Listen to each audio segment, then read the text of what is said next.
Well, welcome back everybody. We are here today with another Vevor 15-ton hydraulic knockout tool adapter video. Straight into it. This is one for the E46, E46 and E36 BMW guys. Probably work on the others as well, but I haven't actually applied it to them yet, so I can't say for certain. What we have here is an E46 rear subframe. We had to do some bushes replacement on a friend of mine's car the other day, and to that end we've used the Vevor SYK15 to make things a little bit easier and to be able to keep the vehicle, the subframe on the vehicle whilst doing it as much as possible. As it happened, we had to drop the entire subframe out to do the brake lines as it was anyway in the rear, so it didn't really work out the way we wanted it to in that application. But this is the principles behind what you can do and how to make a tool to do this job as easy as possible. We are going to once again utilise this 15-ton hydraulic knockout tool. Let's see if I can get you a shot of that there. There you are. And with the hydraulic knockout tool today, we are going to use our M20 by 1.5 bit of threaded 8.8 high tensile rod with the M12 by 1.75 bore and thread inside, which we're going to use with our stainless steel A2 stainless threaded rod. It's the strongest one we've got available to us at the moment. Alright, let's pull these out of here and put that over here. Now, for this job, what you will also need is this. This is a very simple piece of manufacture. It was completely handmade, no fancy tools at all. Take a piece of, I think I used one of these in the end. Piece of strap steel, nothing fancy. Bend it round by hand. Weld it into a ring that is the right size. 2 pieces of the same strap steel. 46mm socket. Press that in a press before it's welded in. You press that and bend it in a press. Again, if you've got these tools, most people have access to them. If not, it's fairly easy to do. So you simply put the threaded the steel into the V of the press, put the piston on top of the 46mm socket, press it into the V. It bends it into the right sort of shape here. This is an Aster 46mm socket, which I got for doing the front wheel bearings on the E36s and E46s. So if you're serious about doing your cars, you probably like to have that sort of componentry around. Again, nothing fancy, some doggy looking welds. Doesn't have to be hugely, complicated, just something of this nature. So what we're going to do is we're going to take our cylinder and we're going to knock out this bush. I don't know if you can see it, just about. We're going to knock this bush out. As you can see, we've already tried it in application on this side to see if it would actually work. We didn't go all the way through, we proved the principle when it did the job. One thing I would suggest getting, if you have tools like this, you more than likely will have something of this nature as well, is one of these. This here is a 40 quid bearing and ball joint press kit. Let's see if I can get you a shot there of that. They are. It's one of the standard off eBay 40 quid ball joint and bearing press kits. Comes with the threaded bar and all of your end plates and cups and things like this. Different size cups and bits and bobs. Handy as hell to have. It's about 40 quid still on eBay. I had a look the other day for you, so it's fairly current pricing. This one I've had for a little while. As you can see, been fairly well used. Well greased on here as well. Well used. They work perfectly fine, put down a lot of effort and they take a bit of time. So we're trying to simplify the process. Right, let me throw that out of the way so we've got space to work. For today's demonstration on the subframe, we're going to need our press cup, which is what this effectively is here. We're going to need, let's bin that off. We're going to need our threaded bar. This one here is about 300mm long, about a foot long, maybe a little bit less. Let's get that off, we don't need all of that. And we are going to need the piston. cylinder, which is over here. So let me see if I can find a cup that fits on that one. That'll probably do it. That'll probably do it. So, probably got one of these out here as well. So you don't even need to have that big kit necessarily. You could just have this little one. Chances are you could do it with that. It looks like you probably can do, to be fair. But if you've got it, you may as well use it, eh? So let's get rid of this. Don't need any of that right now. It's awesome. That was noisy. Let's get you a shot back up here of what's going on. Right. I'm going to try and do this in a way that can be seen by all. We don't need that one down there anymore. Hello. Let's get that here. I'll work a treat. Stand that up. I'm sure you can see that plenty enough on the GoPro. Right, give my little stand to stop it from falling over at me. Okay. So let me see if I can get this to work. Alright, what we're going to do, put our little bits of nuts and bolts over there. So for this, we thread our adapter into the cylinder, like that. As you've seen me do, I'm sure, previously on the other videos. If you haven't, check it out. Might be of some value to it if you're doing these jobs on a regular, or you're a serious DIYer, or you had a couple of these cars as I do. We are going to use our threaded rod. This one's actually bent already, but it'll be fine for the moment. What size is that one? That might even do it as well. We are going to grab our cup, a la the cup. We're going to fit that on there. That fits nice on there. Beautiful. Hold you there, look. So, in essence, the same as what we've done before. Nice and simple, nothing too difficult. We are going to set this up so we have the threaded rod into our piston, into our cylinder. You see that? Yep, that goes in there. Thread that all the way in, make sure we've got full thread engagement, give us the best chance of not destroying everything. We are going to take, can we do it out of the Vevor set? I imagine we can do.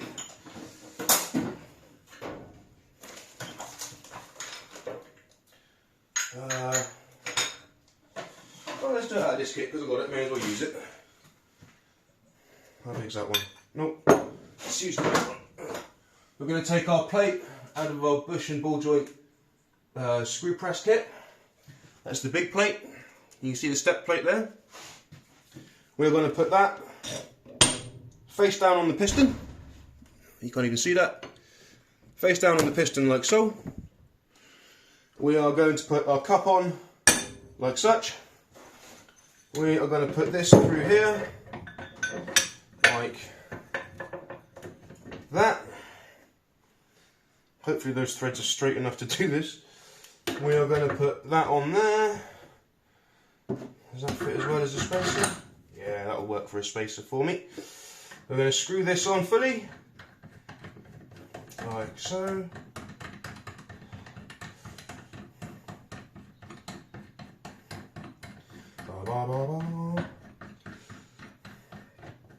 There we are. That's it. Make sure that's all squared and as best we can get it. That'll do. I'm going to put our prop back underneath here so you can see this. And see if I can get you a better shot from this side. Not really. There you go.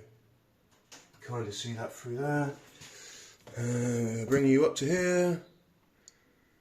There we go, we can get a good shot of that one there, look. Alright.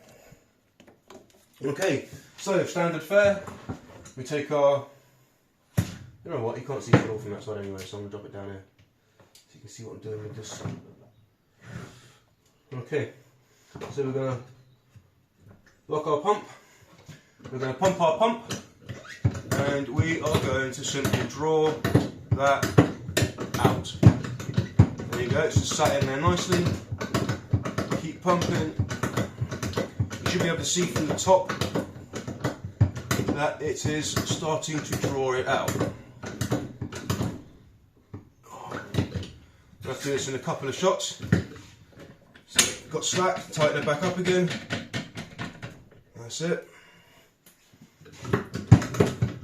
Tighten the cylinder, the pump. There we go.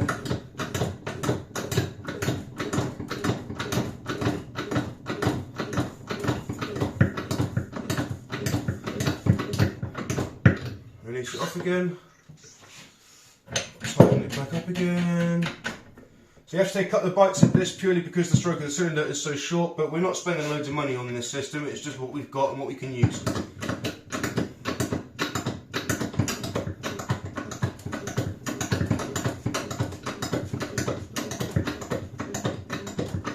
There we go. She's coming. Release it back off again. Take up the slack. Like so. Lock the piston. And just pull it all the way out.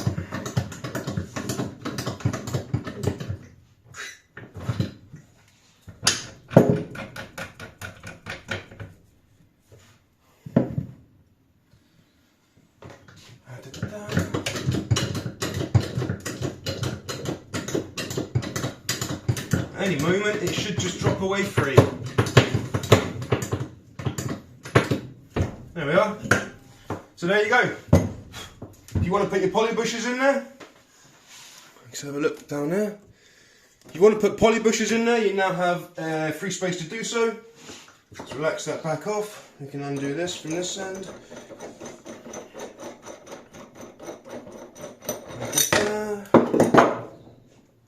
Oh, I'll have to squeeze that one out. I used the wrong one.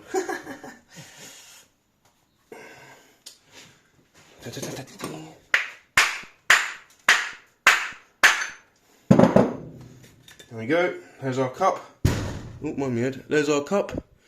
Lovely. And I'll get that out at some point. There we are. Extraction of subframe bushes.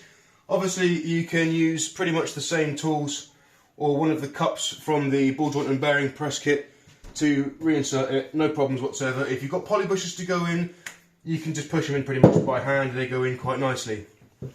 So that is removal of the subframe bush on the front of the rear subframe. If you have a look at the rear, we've actually got an advantage on this one. We can play with a bit more strength. So these ones here, we can actually use, instead of just using the adapter that we've got here for the M20 by 1.5, these holes are actually over 20mm, they're just over 20mm. So you can use a length of the 20mm threaded rod. The holes on this ball joint and bearing screw press kit, they're actually 20mm, they'll take the 20mm threaded rod.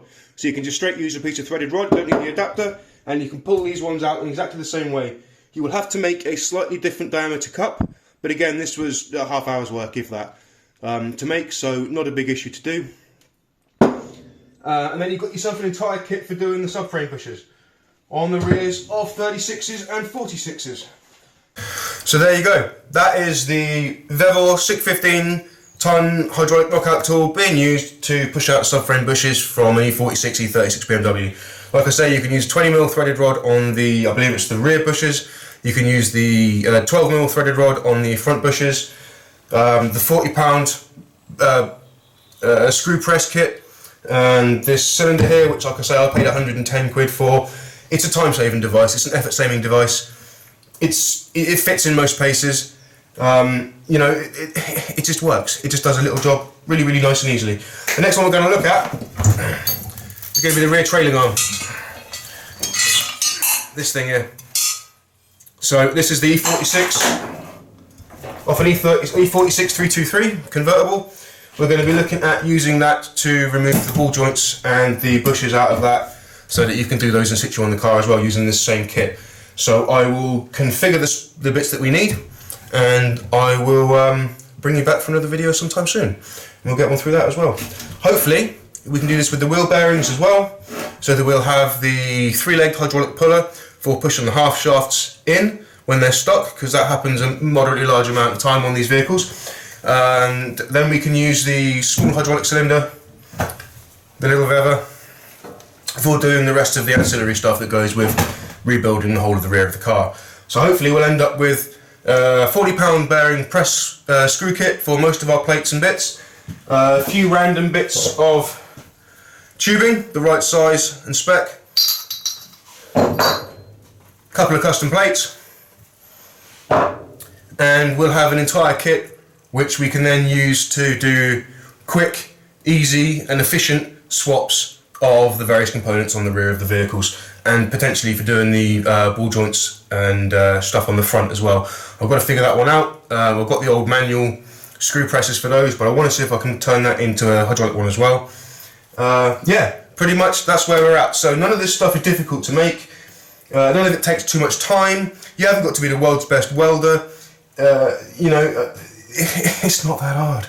It really isn't that hard. And your life hasn't got to be screw this, get into awkward places. It can be nice and swift and easy. And if you're running a garage and you don't have, or you're starting a garage, or you're doing it with your mates on a regular basis, you go on track days or whatever else, you're doing drifting, you want to just streamline your process, or you just want to restore cars and you want to make sure they're all good. All of this stuff is applicable to pretty much any vehicle. I'm using 46s and 36s because that's what I have a lot of. So, yeah, anyway, good to see you guys again. And I'll bring you back in for the tear down of the rear trailing arm, and obviously the reverse applies for installing these things. So we'll get into that one in the next video. Take care, guys.